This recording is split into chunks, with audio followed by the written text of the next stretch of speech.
Hi friends, ఈరోజు మా నాన్నగారు నా కోసం శనగపిండితో పకోడీలు వేస్తున్నారండి.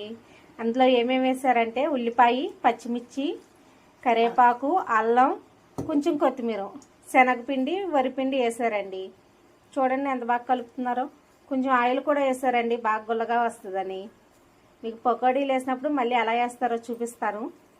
స్టవ్ మీద ఆయిల్ కాగిపోయిందండి, పకోడీలు వేసేస్తున్నారు నాన్న. నాన్నకు వంట వచ్చండి, బాగా చేస్తారు. చూడండి చాలా గుల్లగా వస్తున్నాయి.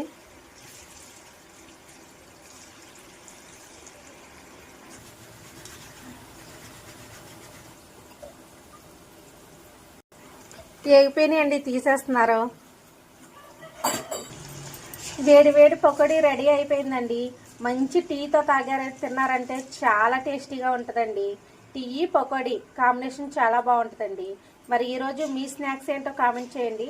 మా వీడియో నచ్చితే లైక్ చేయండి, షేర్ చేయండి, సబ్స్క్రైబ్ చేయండి. Bye bye.